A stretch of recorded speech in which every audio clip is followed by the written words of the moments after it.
Hello everyone, welcome back. We'll now dive into the case scenarios.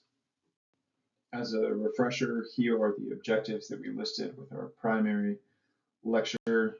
We are now into this region where we're going to focus on problem solving for two separate mock patient scenarios. Here's the demographic information for case one. 38-year-old individual who uses they, them pronouns and works in remote technology. We're already starting to build an allostatic profile. So here we know there are some risk factors for both nociplastic pain and allostatic overload with this psychological background. We also think the hormonal load is literally in flux, and we're not sure if their work environment is conducive to their goals or not. We have seen that chronic neck and jaw pain are somewhat predictive of nociplastic pain. So if we're thinking about this individual just with the sheet information here, we're starting to wonder whether or not this individual has allostatic overload features. If you don't already, I highly recommend the use of a radar plot in decision making. It presents a super helpful visual of how your patient is presenting in clinic, and there are different pillars on either ends of this diagram, and that helps you understand where you need to intervene. All of these spider webs kind of point to the top and to the left, which highlights socio-environmental, cognitive, emotional, nociplastic, and sensory motor aspects of plan of care. So now I know those are the things that I feel like are most relevant and therefore need intervention as part of a holistic plan of care, recognizing that there may be some situations, perhaps in here, that I may need to refer to some colleagues. This is where I think understanding the allostatic load is very helpful from a clinical decision-making perspective. If we start to build a profile for this individual, there's some pros and cons. The cons are that this is a highly psychologically comorbid presentation, and there seems to be some nociplastic pain phenotype elements. As mentioned, there's some hormonal loads that are changing, and there are some maladaptive behavioral habits, such as some temporomandibular joint parafunctions, nicotine and marijuana use, and this patient's stated disinterest in physical exercise. On the positive end of things, if we look down the pipe, the gender identity will match the sexual identity, and the patient endorses a strong peer and friend support. And most notably, this patient endorses significant hope and expectation that they'll be able to benefit from what you have to offer because you come highly regarded. So this is the participation portion of this presentation. And before you go about answering this question, I'd like to provide you some more context because in clinical reality, you'll have a little more information than what I've been giving you, but I wanted to expose you to the question first, so feel free to pause and read this as many times as you'd like, and join me on the next slide for a little more context. All right, so we're trying to decide how to go about our initial evaluation. Here are some additional pieces of information that should help you with that decision. This patient is already seeing a psychotherapist. They've recently completed some lab work with their primary care physician without any notable findings. Basically, all lab values assessed were within normal limits. During the continuation of the subjective history, this patient reiterates that they're excited to work with you, and this person has tried some jaw strengthening exercises found on social media and has more or less at least had some exposure to the idea of being more active at work, but has not gone about changing their behavior at this point. They note rather insightfully that they feel like their pain is linked to their mood, and if pain worsens, mood sinks and vice versa. So with that additional context, I would invite you again to pause the slide and try and select which one of these interventions you feel would be best suited for this individual during the initial evaluation. And just stay in that time frame for now. Don't think too much about the future plan of care just yet. In this scenario, I felt the most appropriate task would be to screen for central sensitivity, nociplastic pain, and/or allostatic overload.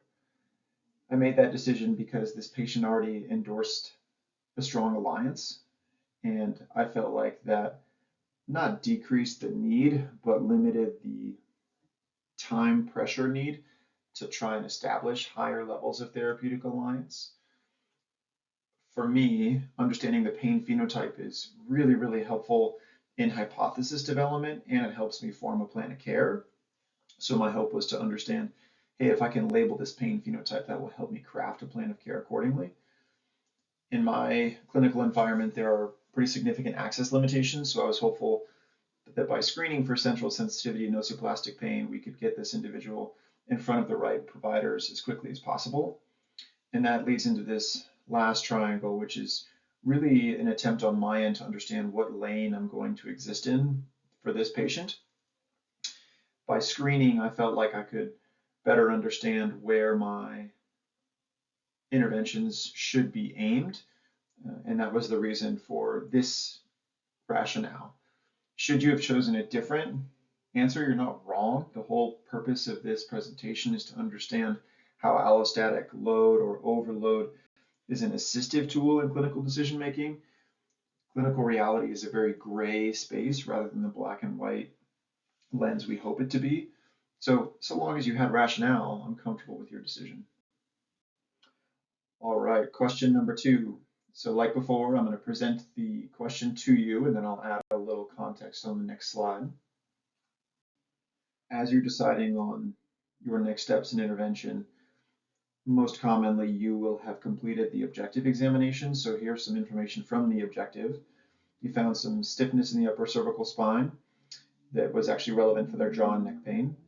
There were limited strength or endurance values for deep neck flexor and deep neck extensor muscles. This patient states that their therapist has been helping them understand mood and pain associations, and they reiterate that they're pretty disinterested in traditional exercises, but would be interested in something to help their upper neck. So with that context, join me on the next slide for the question once again. So now the question is, what do you believe would be the most important intervention to best prepare this patient for their goals? You've got 3 options here, and I'll defend my rationale on the subsequent slide. This would be my choice. A nociceptive sort of orthopedic leaning plan of care would be where I would go with this patient, just based on the context from the previous slide. I felt like there were some malleable impairments that we could actually make some headway on. If we think about the treatment-based classification and some of the clinical practice guideline language listed in this resource, we do know that mobilization of the upper cervical spine is an evidence-supported intervention for individuals with chronic neck and jaw pain. More importantly, I think in this scenario, the rationale here lines up well with the patient beliefs and expectations. They already have a healthcare team member who's helping them understand the relationship between mood and pain, and that was their psychotherapist. So I felt like that lane was already occupied nicely by a very competent team member. And this individual stated, they'd be open to trying some things to assist their upper neck. And I think that is a nice entryway into this kind of plan of care, at least to start with. Albeit short, I'm hopeful that this quick case vignette gave you some insight on how to use allostatic load as a clinical decision-making tool. And I think more globally, it's a nice reminder to understand your role amongst team members and understand the patient's cards. I think a little bit like a poker game. What are their expectations and belief? What's the context around the decision? If you can answer all of those, I think you're going to be best suited to help patients in clinic. And for me, what I've added in the past few years of my practice is to understand what I can offer and where I can succeed. So if I think of the impairments this patient presented with from a psychological lens, those are very real, but I don't feel like I have a lot of tools to intervene in a very predictable and powerful way. So I kind of lean into the nociceptive elements of this nociplastic case, all while considering allostatic load as a decision-making tool. And I'm hopeful if you found benefit in this, you can share this with some of your colleagues. Here are the references from this presentation. And as before, please feel to reach out with any questions that you